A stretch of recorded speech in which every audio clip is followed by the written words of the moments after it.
Hola, ¿qué tal? Amigos de los Expedientes Mac. Estoy muy contento, muy feliz. Estamos, una persona que lo considero, wow, un maestro en todos los sentidos. Es licenciado en comunicación, periodista, político, académico. Eres Alejandro Telles, está con nosotros. Alex, Muchas gracias, gracias por la invitación, gracias a toda la producción.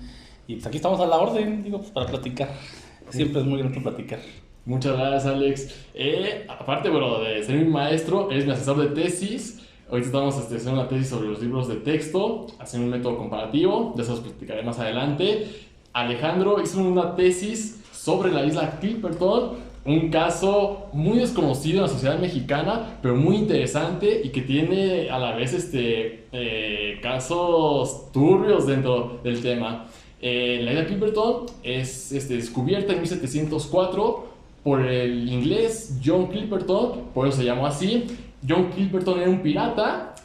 Al ser pirata no le dieron la isla a los ingleses, entonces pues lo despacharon. Después intervinieron los franceses, pero tras la independencia de México, México dijo, no, no, no, esto nos pertenece a nosotros. Ahí hubo un conflicto con los franceses, totalmente desbordado. Ellos quisieron hacer unos acuerdos, no llegaron a ningún lado. Después, como nunca falta, ¿no? Los estadounidenses intervinieron. Y fue todo un show durante el mandato de Porfirio Díaz, porque mandó a 100 gentes. ¿Y qué nos pudieras comentar más, Alejandro, sobre este tema? Es un caso muy triste, es un caso muy triste. Te voy a decir que a mí me llamó mucho la atención el tema porque finalmente, como tú bien lo comentas, es un tema que desconoce. Si tú le preguntas, sales a la calle y agarras a 10 personas, ninguna te va a decir que no. A lo mejor una de cada 100 van a conocer Clipperton y te lo van a ubicar en un mapa. ¿Dónde está Clipperton? ¿Dónde está esa isla que ni siquiera es una isla así como las vemos en las películas, ¿no? Exuberante, con muchos animales, desierta y pues enormes, ¿no?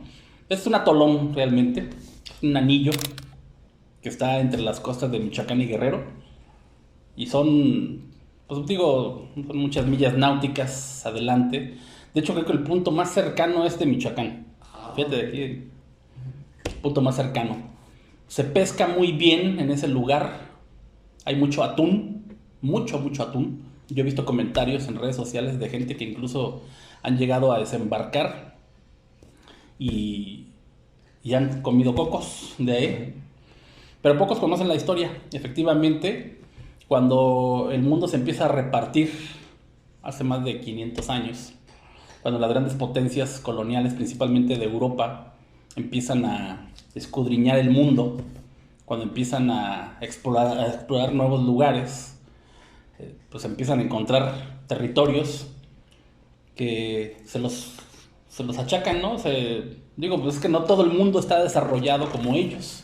Europa avanza a grandes pasos en tecnología, a diferencia de los chinos que también avanzan tecnológicamente, pero se rezagan, ¿no? Ellos se enclaustran en su país, incluso queman barcos y no salen. Japón hace lo mismo. Entonces, los europeos sí les da por construir grandes barcos y lanzarse a la aventura. Y con esto descubren nuevas rutas de navegación, comercio con otras, pues no naciones realmente, sino más bien otros reinos. Y pues, así descubren pues, todos los territorios de África, se los reparten. Digo, pues las naciones que ahí vivían, que ahí gobernaban, pues eran realmente sociedades tribales, ¿no? Muy rezagadas en materia tecnológica, que fueron sometidos fácilmente.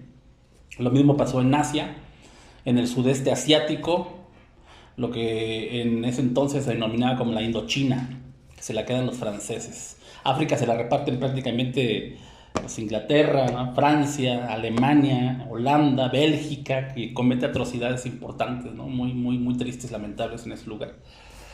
Y pues se reparten el mundo, ¿no? España y Portugal no se quedan rezagados. Ellos se van a repartir una buena parte de América. A los portugueses les va a tocar Brasil, un territorio bastante grande. Sí. Y el resto se lo va a quedar España.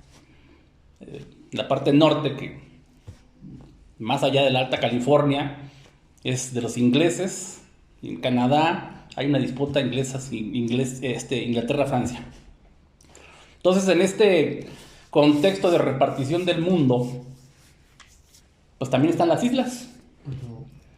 Entonces, México, antes de ser México, que también es varias sociedades indígenas que no tanto conviven armoniosamente, ¿no? Sino que están en conflicto bélico constantemente, son sometidas por España, sometidas entre comillas, y España, bueno, se adjudica una buena parte que nosotros históricamente ya conocemos, ¿no? Desde la Alta California, Nuevo México, Texas, Arizona, hasta la Patagonia. Pero en el caso que corresponde a nuestro país, Clipperton forma parte de ese tipo de descubrimientos. Efectivamente, dices tú que los primeros antecedentes son de un inglés, John Clipperton, que cuenta la leyenda que buscaba, ¿no? Esconderse en ese lugar. Dicen que enterraba tesoros. Pues ojalá que alguien lo encuentre. Que uno. Que un necesitado lo encuentre, un mexicano necesitado lo encuentre. Y bueno, pues él pues es un pirata, ¿no? No es una persona que tenga propósitos de adjudicarse algún territorio. Porque además hay una cosa. ¿Cómo llegas a una isla desierta y dices, es mía? Esta boca es mía. Pues dice Miguel Avelar en el libro Clipperton, Isla Mexicana, que antaño bastaba con que levantaras un acta. Ni siquiera desembarcaban, ¿eh? Si no había manera de desembarcar en la isla, pues nada más levantaban un acta. Mira, encontramos una isla en tal paralelo, tantos grados, al norte, sur, bla, bla, bla, y es nuestra. Y a la población más cercana, civilizada, publicas ese decreto que se le adjudicas al país al que perteneces. Entonces, en este caso, Francia se adjudica de esta manera a Clipperton, pero Clipperton ya tenía dueño, que era España, y que bueno, con la consiguiente independencia de México, pues le corresponde Clipperton, ¿no? Le corresponde los territorios que tristemente perdimos, los del norte, incluso hasta Centroamérica, ¿no? La capitanía de Centroamérica, Belice, ¿no? Guatemala, Honduras, Nicaragua, hasta topar con Panamá. Pero, pues digo, las islas estaban prácticamente intocables. Lo comentaste al principio, México todavía sigue perdiendo territorios. No solamente lo que fue la Alta California, Belice lo perdimos todavía en el siglo pasado. Se tuvo que ceder a la Gran Bretaña. Y malamente, digo, pero... Porque si no somos estrictos, así estrictos hablando, con la independencia de México nos hubiera tocado hasta Filipinas, ¿eh? Wow. Formaba parte del virreinato, lo que es el virreinato de la Nueva España. El otro virreinato está allá en Perú. Pero el virreinato de lo que es México tiene la administración de las Filipinas. Wow. Entonces, de imaginar la extensión, o sea... No, pues o sea, es que los independentistas mexicanos, no estoy hablando de Morelos, no estoy hablando de Hidalgo, porque ellos fueron los originadores, ¿no? Los de la chista. Ajá. Pero los que vinieron a concretar la independencia, en este caso nuestro paisano, Iturbide, y los que lo secundaron, si hubieran tenido una visión, de decir, mira, el territorio que le estamos quitando a España es enorme, enorme. Hasta Filipinas era parte del territorio de la Nueva España. Pero no había la visión, ¿no? De extender, o ya no de extender, sino de concretar, ¿no? De afianzar lo que ya se había logrado independizar y quedarles.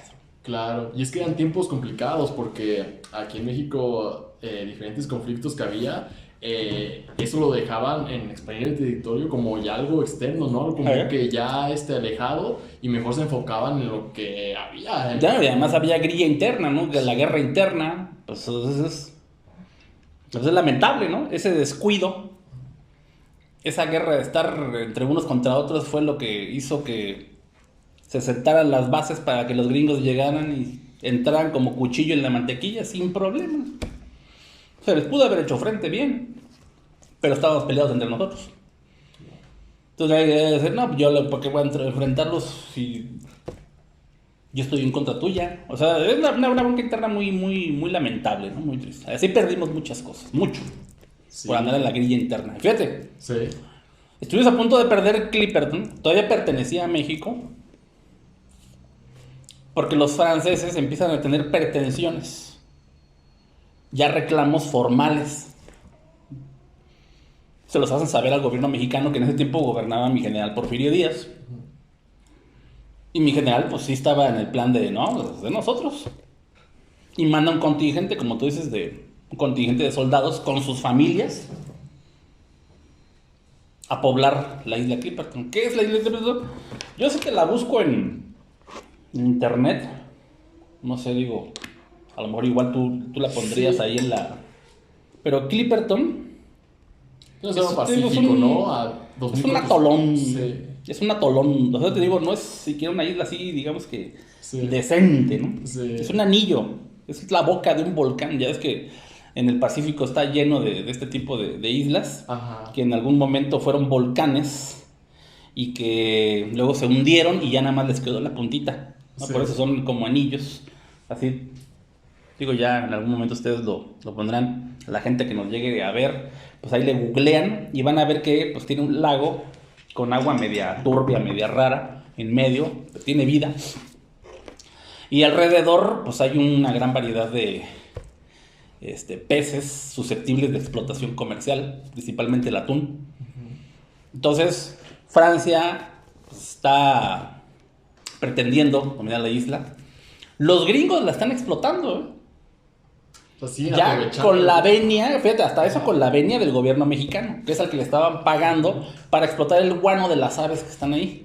Había muchísima ave marina, y ya ves que pues la caquita de los pájaros resulta ser muy buena para el abono de la tierra. Entonces ya desde ese tiempo los estadounidenses estaban explotando y le pagaban pues una cuota, ¿no?, de impuestos al gobierno mexicano.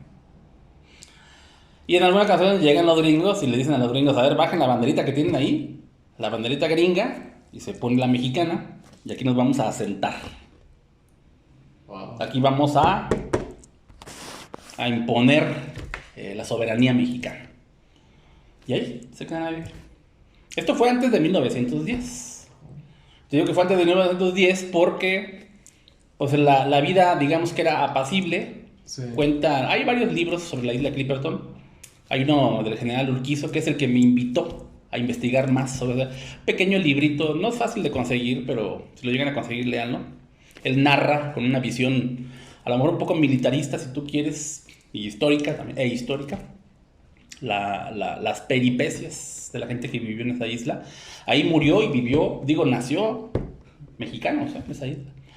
Se ejercieron acciones de soberanía, de comercio, y nacieron y murieron mexicanos ahí. O sea, tenía todas las reglas para que ese territorio se conservara como mexicano.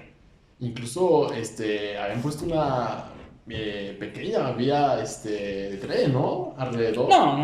No se puede porque la isla mide 6 kilómetros.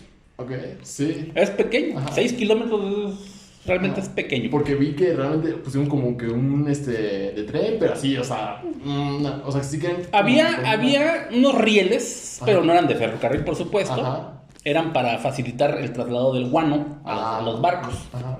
Pues no alrededor de toda la isla, ¿no? En los lugares donde todavía cuando me parece que llega a haber algunas fotografías de los despojos que quedaron, porque el mar pues consume el metal, el acero lo oxidan rápido y lo desaparecen, ¿no? Tú dejas un carro incluso estacionado en el malecón de Ixtapa, donde tú quieras, déjalo un mes y ya es un despojo Entonces, lo que queda no es difícil ver los vestigios, ¿no?, de lo que pudiera haber quedado. Y además, en tiempos de tormentas, de huracanes, la isla se llega, la parte más alta creo que tiene como 9 metros, y nada más es un montículo de piedras. Entonces, no es fácil la vida, por eso a los primeros lugareños Mi general Díaz les manda un barco cada determinado tiempo, les llega a mandar tierra, la tierra es estéril, pese a que hay mucho guano, es estéril, les llegan a mandar tierra para sembrar, hacer pequeños huertos y no depender tanto del continente. Ajá. Entonces la vida es más o menos apacible. Entre comillas, porque tengo entendido que el cargamento de comida les llegaban cada mes, ¿no? No, más. Sí. Más de 2, Se 3 meses. alargaba. O sea, era muy largo periodo. Es verdad que ahí un alemán, cuando Estados Unidos puso su empresa, Ujú. ahí mismo en Clipperton, había un alemán trabajando para la empresa americana. Creo que era la Guano Company, algo así. Company. Y había un trabajador alemán y puso digamos, palmeras para los cocos, ¿no? Porque realmente el alimento era pues muy escaso y se tenían que ingeniar ahí con lo que Sí, claro. tenía alrededor. Sobran los peces. Sobran los depredadores. Y el clima es muy hostil. Y el terreno realmente no es así como para echarte a correr un terreno planito, ¿no? Es un anillo en medio del Océano Pacífico. No hay, no hay nada. Para desgracia de todos ellos, todos los habitantes de Clipperton, encabezados por el capitán Arnaud, o Arnaud, no sé cómo se pronuncia en francés, que iba con su esposa, estalla la revolución. Revienta la Revolución Mexicana. Ya te imaginarás el caos que se vierne en todo el país. Mi general Porfirio Díaz se va, paradójicamente, a Francia. Uf. Y los nuevos gobernantes se suceden uno tras otro, matándose con la historia que todos sabemos de la revolución. Unos se matan entre otros. Los que nos pintan como amigos realmente eran enemigos. Y se olvidan de la gente. Ya no llegan los barcos a suministrarles los alimentos. Y empieza a haber escasez, empieza a haber hambruna. Totalmente varados. Totalmente atorados, bien atorados quedaron, pobre gente.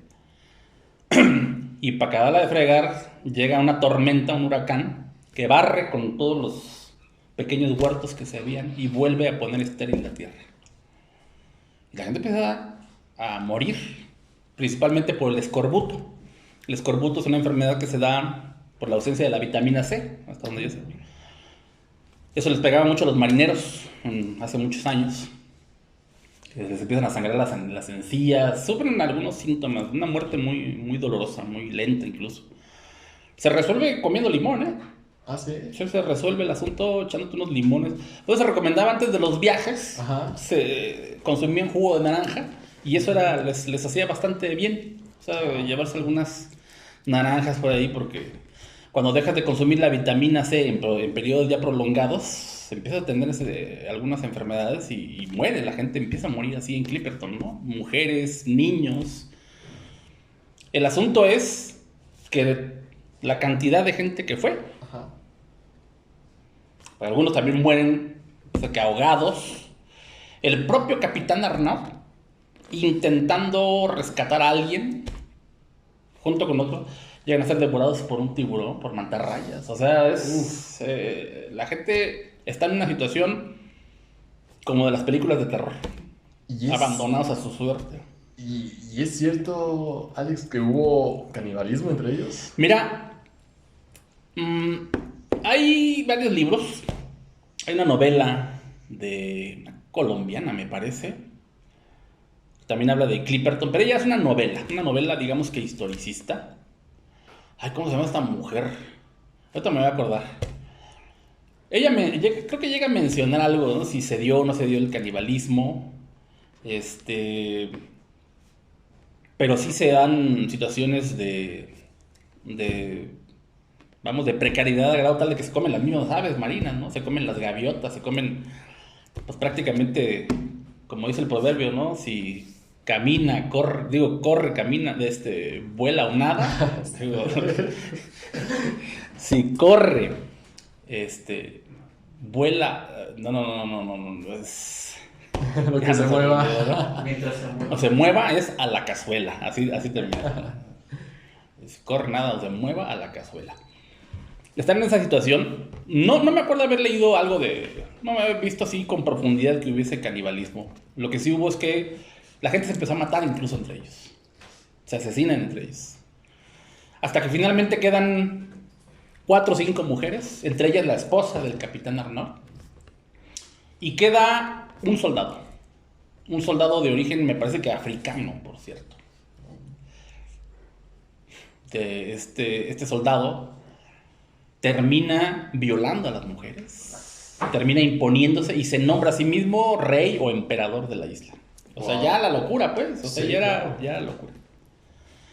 Al final de cuentas, las mujeres se organizan y lo asesinan. Fíjate nada más, o sea, parece como si te estuviera comentando una película de hollywoodesca. Sí. Eso sucedió en Clipperton. Entonces, al poco tiempo, para fortuna de estas últimas mujeres, llega un barco estadounidense, de los que iban a cargar guano, me parece, y las rescatan. Las rescatan y las regresan a tierra firme. Que por cierto, no las regresaron a México, ¿no? Se van para Estados Unidos, ya de Estados Unidos cáiganle como puedan, ¿no? Pero no es lo mismo estar en la isla que ya por lo menos Sí. tu país, ¿no? En tierra firme y que el alimento no sea una cuestión de vida o muerte. Es increíble, o sea, hubo de todo en esa isla, hubo muerte, hambruna, Nacimientos, muerte, hambruna. abusos. Híjole, qué Una historia fuerte. terrible. Al final, bueno, pues se abandona el proyecto de poblar Clipperton. La revolución continúa. La revolución cristera le hace el quite, ¿no? Después de la revolución. Y al final de cuentas, Francia persiste en un juicio que México lamentablemente acepta. Y digo lamentablemente porque México estaba confiado en que la isla pues, era de nosotros. Entonces se propone como árbitro al rey Víctor Manuel III de Italia. Esto estoy hablando en la época posterior a la revolución. Y bueno, pues el árbitro no es una persona nada más, un hombre de la realeza, ¿no? Al parecer Víctor Manuel III es un personaje que conoce de historia, es una persona culta, pero luego se ve sumergido en la Primera Guerra Mundial, ¿no? 1914, 1918, una cosa así. Y en toda esta trama, ¿no? Que se da de movimientos geopolíticos que reconfiguran a Europa, que reconfiguran a la monarquía. Ya sabes que con la Primera Guerra Mundial caen imperios, ¿no? Cae el imperio austrohúngaro, cae el imperio otomano, Así es. y algunas monarquías se tambalean y también caen. Entre ellas, la de Víctor Manuel III, posteriormente. Pero antes de caer, tiempo antes de caer, el laudo del rey Víctor Manuel III le dice: Francia es dueño de Clipperton. Creo que fue en 1930 cuando se da la... Fíjate, el tiempo después. O sea, él dio el voto. Como 20 años después de que empezó el juicio, él emite su veredicto. Pero obviamente no se dedicó 20 años a analizar, a investigar. No, porque él estaba sumido en guerras, en conflictos políticos. Tenía que tener otras cosas. Yo estoy seguro que al final el caso le llegó. Y unos 20 años después alguien le dijo: oiga, ¿qué solución le da a esto? Trátase la Francia. Al vecino. No, pero además al vecino es... Un día puede ser tu enemigo, otro día puede ser tu aliado. Y en algún momento, si ese día coincidió en que eran aliados, pues le das la razón a Francia. Claro. Y ahí intervino la Santa Sede, ¿no? Víctor Manuel III estaba con la Santa Sede. Había vínculos. Lo mismo se puede creer, ¿no? Que mi general Díaz, ya residente en Francia, haya tenido algo que ver. No lo creo. Quedó como un ciudadano X, mi general Porfirio Díaz. Tenía ciertas consideraciones, porque tuvo consideraciones con los franceses durante la intervención francesa. Pero nada más. No creo que haya llegado a tener capacidad de decidir, ¿saben qué? Les voy a ayudar a conseguir Clipperton. No lo creo, él era muy nacionalista. Pero me parece que sí hay una... No sé si llamarlo triquiñuela, pero creo que sí hay alguna maña por ahí para lograr que dejando de lado los criterios históricos, se hayan tomado criterios políticos para quedarse con la isla, que la isla quedara con soberanía francesa. ¿Y qué es lo que haces? Porque tú aceptas, o sea, si vas a entrar a un juicio, tú vas a aceptar el resultado.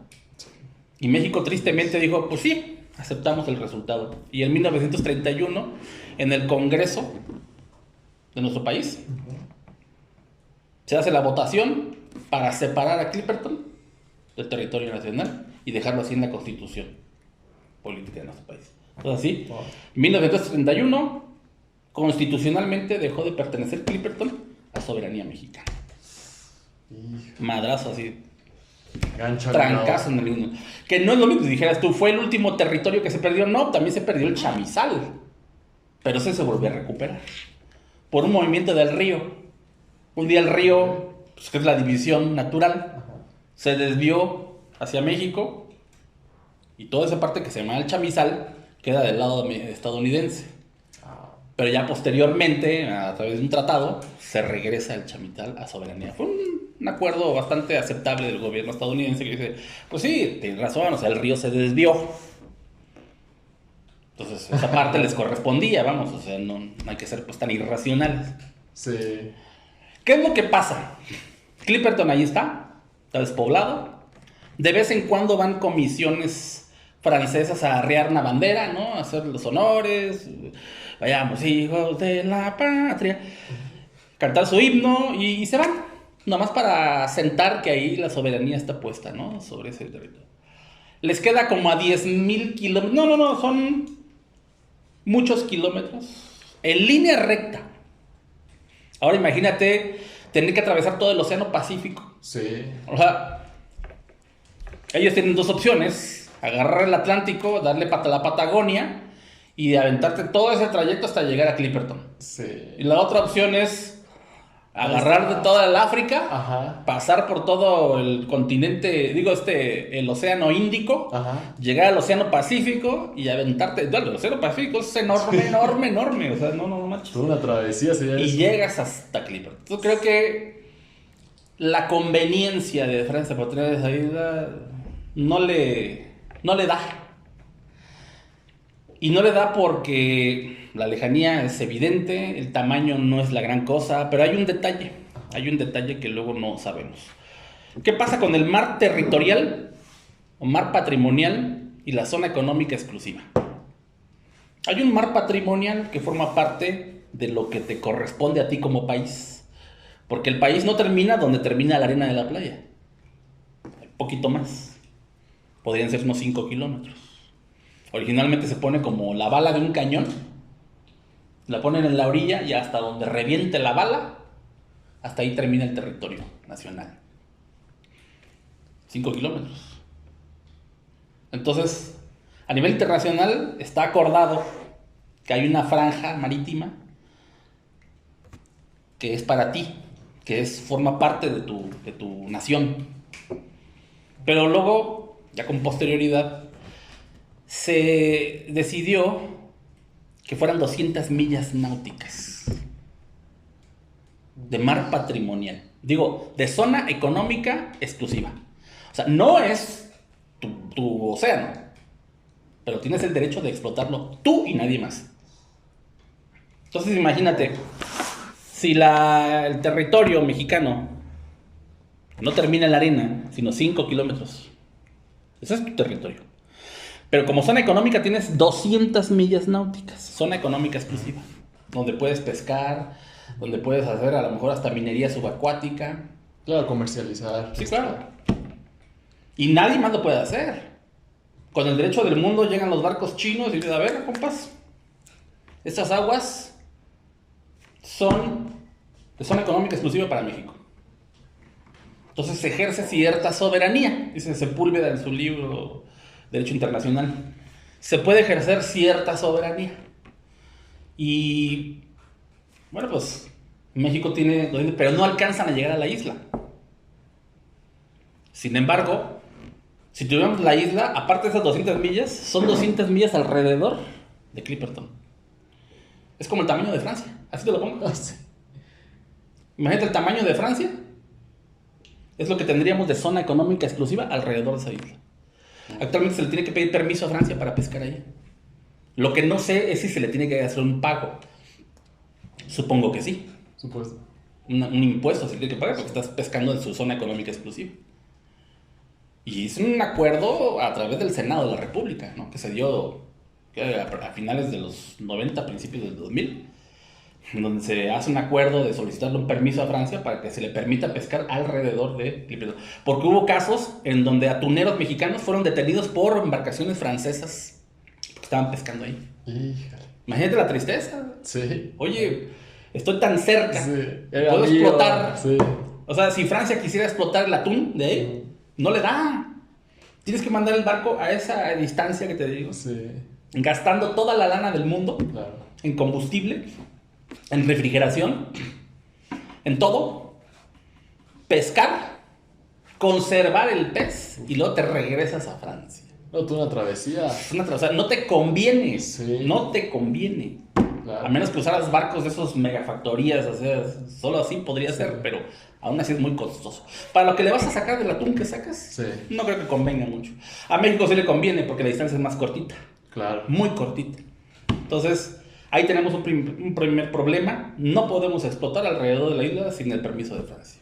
Uf. Es un capricho de Francia, ¿no? Decir, ahí yo lo tengo, ahí es de mi dominio. Y Mira, es que más que un capricho de Francia, es una necedad de México de no decir, a ver, vamos. Porque hay opciones, ¿eh? Claro. Hay opciones para decir, a ver.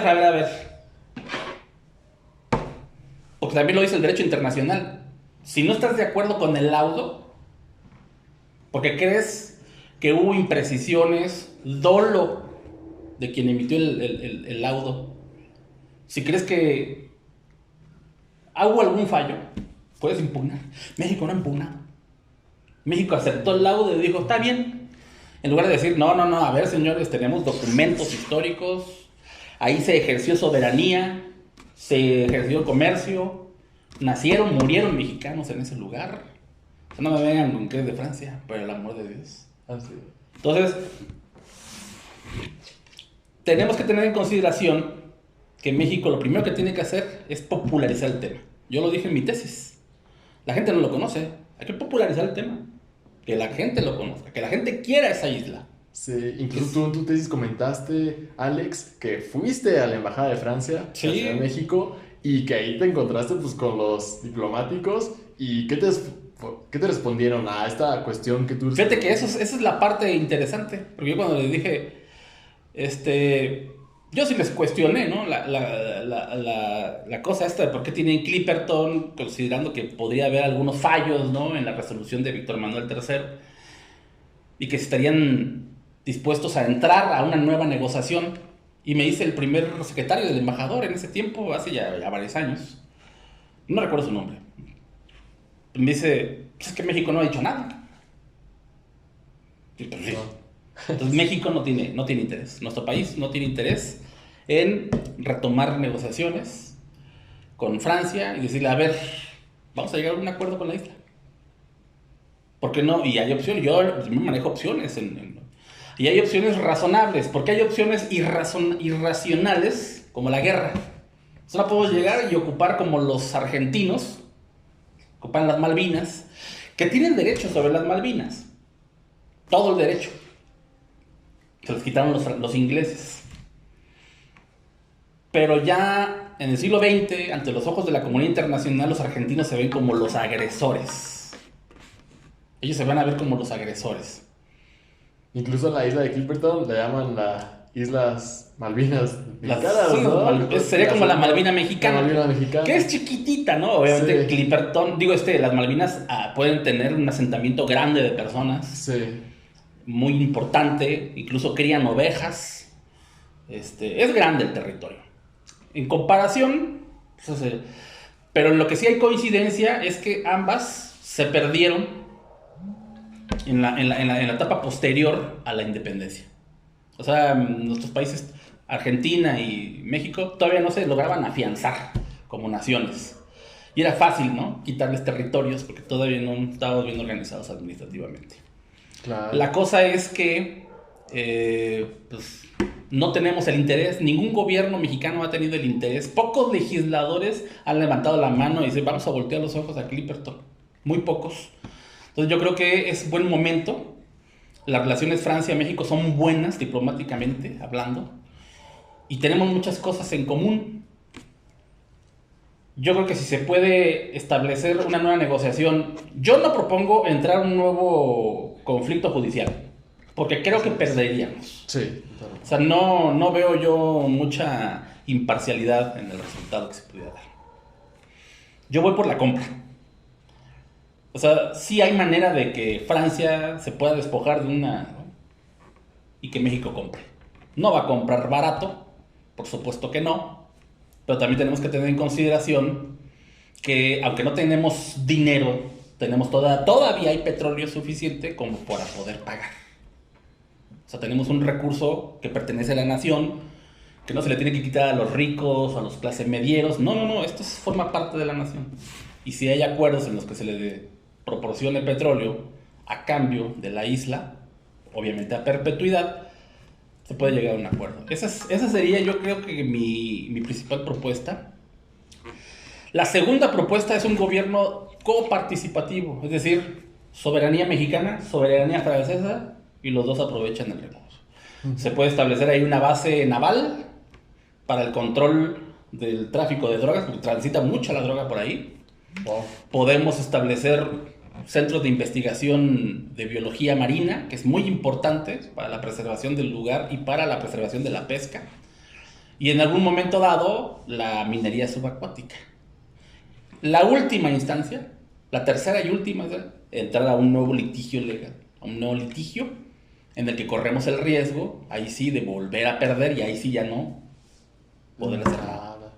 Es que precisamente es importante lo que comentas, Alex, porque se hace un convenio con el fin de que tanto Francia como México lleguen a ese acuerdo mutuo y que tengan ganancias los dos países. Como tú dijiste, o sea, es importante un centro de para ver las especies que hay, peligro de extinción, las que hay por descubrir también, ¿por qué no? Pero actualmente es muy complicado, sabemos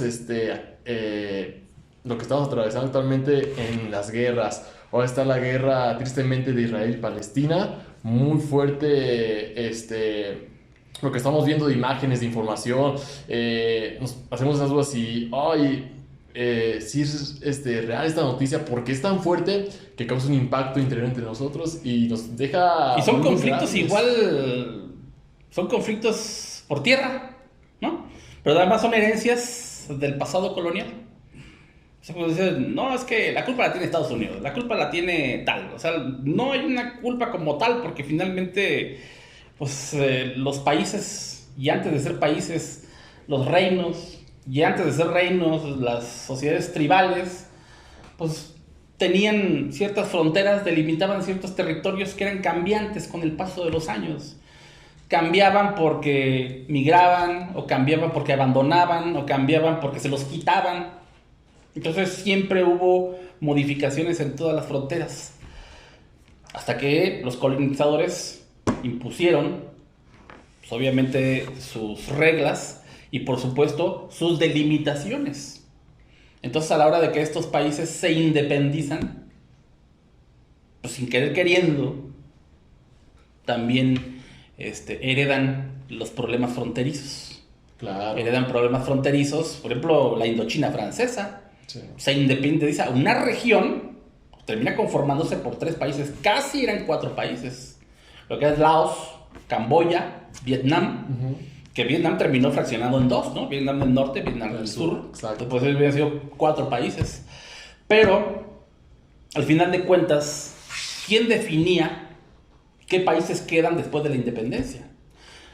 Veamos el caso, por ejemplo, la India y Pakistán.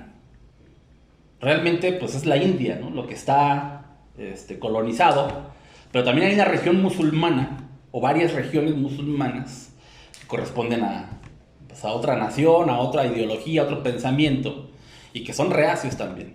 Mahatma Gandhi hubiera querido tener una unificación, pues no lo logró. No lo logró, y al final de cuentas, después de la Segunda Guerra Mundial, que se viene toda la desbandada, ¿no?, de países colonizados, que ahora se perfilan como independientes, pues la India, igual que la Indochina, igual que América, igual que Medio Oriente, pues también la India, al final de cuentas, termina fraccionada. Fraccionada, con millones de desplazados, con guerras internas, que luego inmediatamente modifican el mapa. Así es. Y entonces así nace Pakistán y así nace la India. Y bueno, pues así son varias naciones. Y bueno, pues no, México no fue ajeno a ese tipo de cambios. Claro, y es que Israel y Palestina, regresamos a la Primera Guerra Mundial, 1918, acabando la Primera Guerra Mundial, el Imperio Otomí se desvanece por completo y otomano, pero aquí lo interesante es de que Inglaterra toma ese lugar, donde está Israel actualmente y Palestina, lo toma Inglaterra y lo reparte. Lo va repartiendo porque realmente los judíos... Es que fíjate que sí hay una cierta repartición, pero no hay una definición específicamente nacional. Por ejemplo, la región del Levante. La región del Levante te abarcaba lo que es Siria, Irak, alguna parte de Turquía, tal vez. Y era una región enorme. La región del Levante y Siria. ¿Qué es ahora Siria? Una pequeña nación de este tamaño. Irak es una nación grande. Turquía no se diga. Otra. La región del Kurdistán. Esa es todavía más dramática, ¿eh? La región del Kurdistán es una región donde conviven muchas, o mejor dicho, una sociedad, la sociedad de kurdos, que hasta la fecha existe. Kurdistán no se encuentra. Fíjate que es una región que está dividida, cada país tiene un cachito. Turquía tiene un cacho de esa región del Kurdistán, Irán tiene otro cachito, Siria tiene otro cacho, Irak tiene otro cacho de esa región. No eran específicamente una nación, pero sí eran una región habitada por estos habitantes desde hace miles de años. Y que bueno, con este movimiento geopolítico, las nacientes naciones se adjudican sus respectivos territorios y los kurdos quedan divididos. Por eso actualmente son considerados como los antiguos judíos. Los kurdos hoy son la gran sociedad sin nación. Un ejemplo para ponerlo así más claro, imagínate, y para aterrizarlo, ¿no? Aquí más, y solo es un ejemplo, ¿eh? No es algo así muy específico. Los mayas. Los mayas habitan México, Guatemala, Belice, a lo mejor un poquito más abajo de, tal vez hasta El Salvador, ¿no? Nicaragua, Honduras. El asunto es que, imagínate la sociedad maya, que dijeran, ¿saben qué? Nosotros nos hemos emancipado, queremos conformar una nación maya. Y pues eso implica quitarle un cachito a México, un cachito a Belice, otro cachito a Guatemala, para conformar la nación maya. Ahora pensemos en nuestro país. ¿Qué diría nuestro país? O sea, se oye bonito, pero pues no voy a perder un cacho de mi territorio. O sea, ya no estamos para andar perdiendo. Ningún país. Sí. Ningún país. Guatemala tampoco va a decir, oye, sí, ¿cómo no? Belice menos, porque Belice está chiquito. Sí. Y les tumbas un cacho, no, vamos a quedar así nada más. Claro. Entonces ese es el caso de los kurdos. Están ahorita condenados a no tener una nación, sino estar divididos en varias naciones. En el caso de los judíos, me parece que es un poco más complejo, es más emotivo, despierta muchas pasiones en la comunidad internacional, porque unos están a favor, otros en contra. Lo cierto es que la nación judía sí está considerada desde tiempos bíblicos. Sí hay una consideración de una tierra prometida que fue habitada y que posteriormente abandonada con la diáspora, en la que los judíos quedan errantes, no como los kurdos, estos sí quedaron errantes, pero eso no significa que haya quedado vacía completamente de judíos. Siempre hubo permanencia, aunque sea mínima, de judíos en la región de lo que se le podría denominar como Palestina. El asunto es que yo creo que tienen mucho más antigüedad la sociedad judía, habiendo habitado esta región, y que al final de cuentas un movimiento sionista, que se empezó a gestar desde finales del siglo XIX, y que incluso en el contexto de la Primera Guerra Mundial ya empiezan a hablar de la posibilidad de crear un Estado judío. ¿Por qué no? Si el mundo se está moviendo. Sí. Fíjate el pensamiento, o sea, están muriendo y naciendo nuevas naciones. ¿Por qué no podría nacer una nueva nación judía? Porque para que naciera Alemania, unos países tuvieron que desaparecer. Para que nacieran algunos países de África, otros tuvieron que desaparecer. Naciones desaparecieron para crear otras. Históricamente así ha sido. Históricamente así ha sido. Digo, pues Texas, Nuevo México, la Alta California, Arizona, se perdieron y con eso nació Estados Unidos. Digo, ¿qué sería Estados Unidos sin todo el power que le da a esta parte sur? California, sí. Texas, el petróleo tejano, las grandes planicies tejanas. No, o sea, no se explica.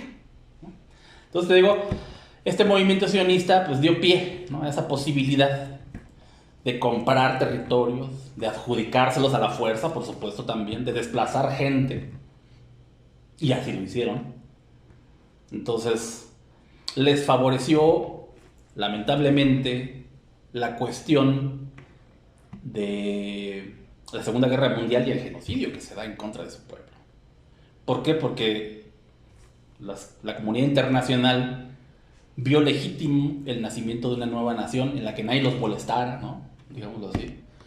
Pero obviamente, pues el lugar que ellos estaban pretendiendo pues ya estaba habitado. Muy poquitos judíos y otros tantos árabes o no judíos. También hay cristianos o de otras religiones. Claro. Y obviamente pues eso de territorio, ¿no? O sea, a los palestinos los quitaron y ellos pues reclaman eso. Y aparte también tiene un enfoque ideológico, ¿no?, entre ellos, que es muy fuerte, o sea, muy arraigado. Y son la misma raza, ¿eh? Así es lo interesante ahí, como que siendo de la misma raza, tengan esos conflictos, pero siento, Alex, que es más por lo territorial, pudiera ser. ¿Tú qué piensas? Originalmente es territorial. Yo creo que esa es la primera base. ¿Sobre qué gobiernas? ¿Sobre qué ejerces tu soberanía? La soberanía son 3 elementos. Está en la Constitución. Y además, en otras constituciones nacionales de otros países, territorio,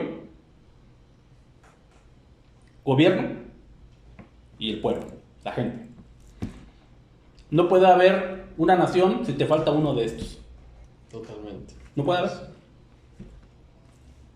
Tienes, por ejemplo, en la región del Kurdistán. Hay un pueblo, pero no tienen un gobierno. No tienen un país, un territorio. Pertenece a otros países. Pero hay un pueblo, ¿eh? Estaban peor, me parece, que los judíos. Hay un pueblo, pero no tenían ni territorio, ni tenían gobierno. ¿Cuál es el mérito de la comunidad judía? ¿Cuál es el mérito principalmente del sionismo, del movimiento político como tal? La persistencia, la perseverancia, la visión, la organización. Y eso que hasta la fecha el judaísmo es una de las religiones más pequeñas, pero es una de las más ricas, más millonarias y mejor organizadas que hay en todo el país. Entonces, era de esperarse que con toda esa riqueza, con toda esa organización, con toda esa producción,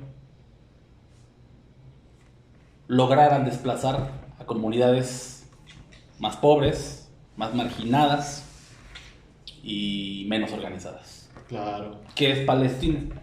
¿Quién apoya a Palestina? Irak, Irán. ¿Y con qué? Irán les manda algún dinero, pero ellos son los que financian principalmente el movimiento Hamas. Así es. Es un grupo político que buscan pues recuperar sus territorios por medios violentos. Qatar les llega a mandar también dinero. Arabia Saudita acepta migración, no tiene tantas restricciones. Afganistán también, ¿no? Pero no, Afganistán Digo, está más para es- que le ayuden que para ayudar.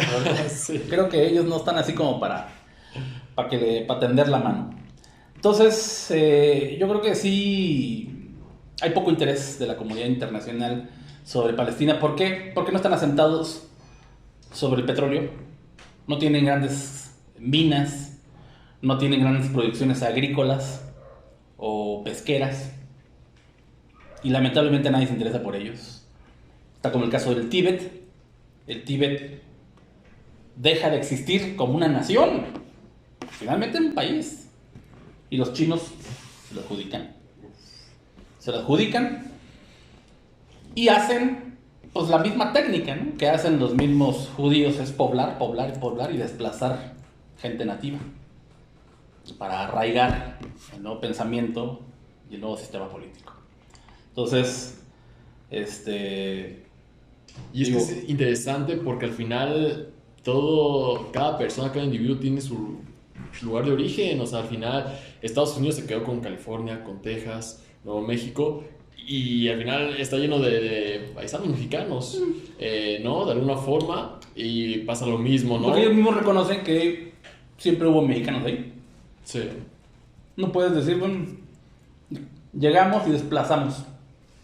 Había comunidades arraigadas, comunidades indígenas, que antes eran mexicanas y posteriormente se convirtieron en estadounidenses. El asunto es que, te lo digo, se perdieron naciones para que se crearan otras, se perdieron territorios para que se crearan otras naciones. Siempre ha habido movimiento. Actualmente ya no hay disputas territoriales tan grandes como las que había todavía en los 60 y los 70 del siglo pasado. El territorio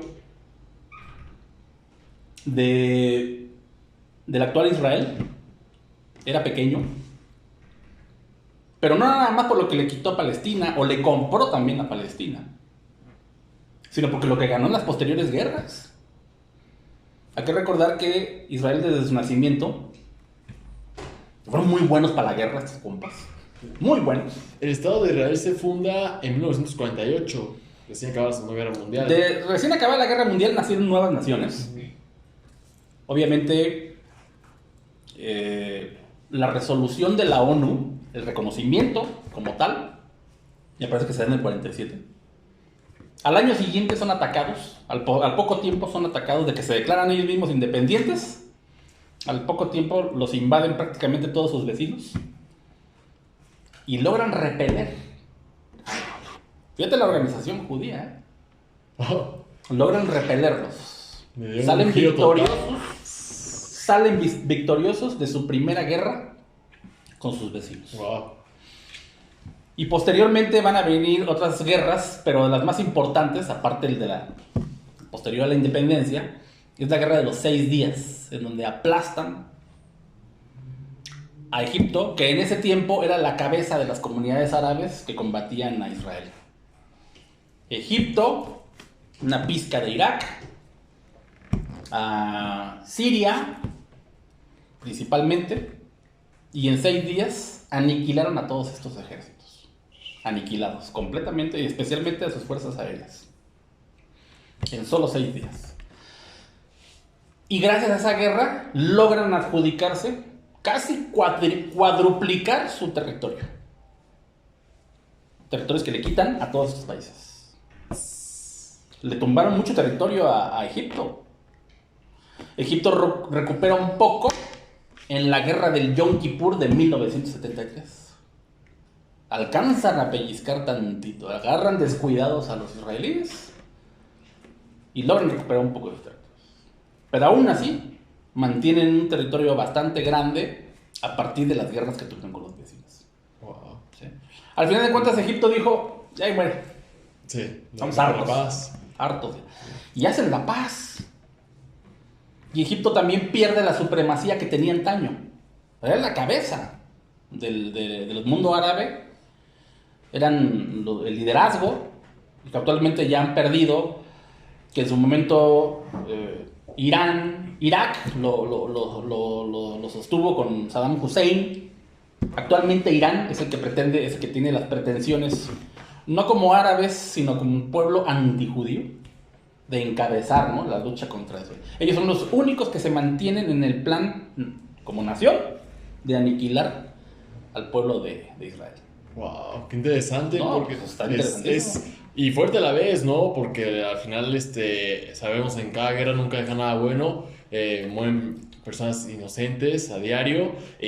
Nos ha tocado ver ahora hace poco la guerra de Ucrania y Rusia. Entonces, para las nuevas generaciones que están viendo esto, digamos que se den la idea de cómo surgen las guerras a base de tratados, territorios, conflictos de hace años que surgen desde ideologías, desde política, tienen todo que ver, y al final de cuentas por eso se hace una guerra, ¿no? Y estos conflictos tan sucios, podemos decirlo. No, pues guerras incluso hasta ridículas, ¿no? Sí, México, por ejemplo, la guerra de los pasteles, sí, que era un sí, pretexto finalmente, ¿no? Pero los pretextos son los pasteles que te llevan a tener una guerra con Francia. Claro, pasó con la guerra de Vietnam, decían los mismos americanos, o sea, ¿qué estamos haciendo aquí? O sea, ¿qué estamos haciendo? No, Vietnam es admirable, porque Vietnam va a derrotar a sus colonizadores franceses en guerra. Así Y es. los derrota bien, pero con ganas.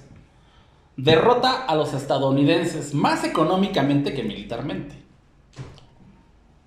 Se va a enfrentar con sus vecinos camboyanos y los va a derrotar. Y se va a enfrentar con sus antiguos aliados, los chinos. Y se van a aventar un trompo de varios meses. Fíjate nada más. O sea, estos compas no conocieron la paz. 1945, 1970 y le llaman la guerra de los 10.000 días. O sea, no creas que terminó en el 73 con los estadounidenses, una cosa así. No. Siguieron. Ellos siguieron en la guerra con sus vecinos y luego con los chinos.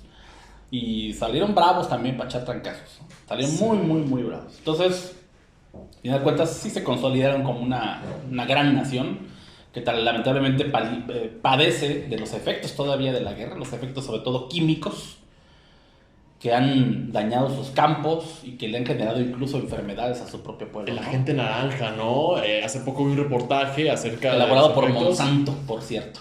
Sí, o sea, es totalmente terrible porque utilizaron un agente naranja, los americanos, en la selva, en Vietnam, y para exfoliar todo. para tumbar Sí. la selva, ¿no? Y encontrar bien a los... Porque se escondían en todos lados, no los podrían encontrar. Claro, y dejaron malformaciones a la comunidad de Vietnam. Extingieron animales también. Claro. Y bueno, eso es solo un poco, hablando pues, también de los abusos. En la guerra hay un dicho que todo se vale. Tristemente es así, es la realidad, que estos conflictos... Sí, porque de nada sirven los tratados, ¿no? Los acuerdos de ninguna manera aplican. Ya estando en la guerra, ya les vale gorro los prisioneros, que si les das 3 veces de comer, y les das servicios médicos. Ya estando en la guerra se hacen ejecuciones incluso a discreción, y lo hemos visto. O sea, no hay respeto por los acuerdos internacionales, a la Cruz Roja ya no le importan. Eso es lo que estamos viendo, ¿no? Y eso que sea... Perfecto, Alex, pues muchísimas gracias por tu tiempo, gracias por esta gracias a información ti. tan valiosa que nos regalas y que nos compartes a todo el público. Sin duda alguna es un tema que nos deja de reflexión para todos, de analizar lo que está pasando en el mundo y de saber, o sea, es importante la información que tenemos que tener día con día acerca de nuestro país, de todo el mundo, lo que está pasando, y pues agradecerte, Alex, por tu tiempo, y estos fueron los expedientes de Mac. Hasta la próxima. Muchas gracias. Hasta luego.